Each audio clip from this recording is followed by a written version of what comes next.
台湾话艺术水阁好，国情解说两句话，互你做参考。解说，解文说义。国情我捌讲过，解说这句话是互相平等的，毋是讲我较捌我解说互你听，毋是呢。你若对我有误会，我嘛是会当解说你。所以解说毋是讲我较占悬，是讲我讲几句啊，甲你互相研究。今仔日咱来讲说因为古早的俗语拢是农村所见所闻，一切种种，无论动物，无论树丛，拢是对生活中产生出来的灵感。毋则讲真济的俗语，原来现代的应用佫会通呢。头一句咱常常咧听啦，讲我咧讲认真咧讲，你无斟酌咧甲我准文，毋着敢若听雷咧，听雷对倒位来？咱来甲想一个真，原来听到雷声咧弹，甲人的反应无相像。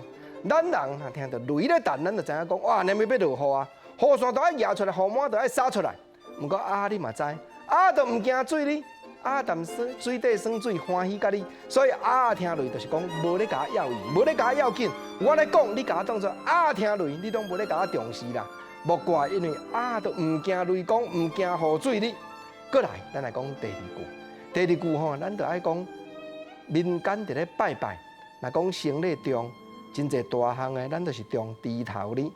原来桌顶嘛摆一个鸭母卵，插一个生理咧，包含讲有卵有菜，包含有生理，安尼看起来毋则新明的感觉较粗糙。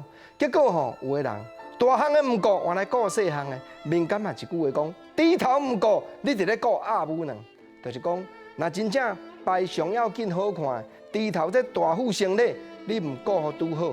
结果你敢若心肝拢咧看迄细盘，咧看迄鸭母卵，就是讲因小失大，主要的代志你无重视，敢若重视迄尾仔项的这一句话，就是叫做猪头毋顾鸭母卵。是讲有诶你甲念你甲嫌，你讲你猪头毋顾鸭母卵，伊佫会甲你相争呢。真侪人都服侍这样，无理嘛要争甲有理。那这种情形，原来有俗语咧讲呢，就是讲这款无理硬度要争的人，咱就爱一条一条甲伊切。毋则国情我咧讲古早农村的俗语，看到这写遮侪话出来，到现代佫当运用呢。这款爱相争的人，你就爱照道理拼到，互伊真正心服口服。若甲伊真正心服口服的时阵，原来一句俗语咧讲呢，是啦，正就是这句。这句讲叫做“鸡喙变鸭喙”，是安怎样讲鸡喙变鸭喙？虽然毋知讲人流行歌，包含讲咱道教咧念的，咱遮的民间的歌谣嘛咧讲尖喙的是鸡哦。扁喙的是番鸭，尖喙的鸡啦，伊若甲你相争的时阵，一支喙尖啦，袂输敢若鸡喙共款啦。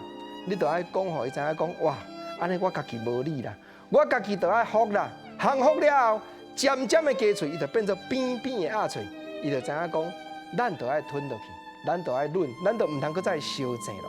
这拢是甲有关联的俗语，讲互所有观众朋友，咱互相来做参考。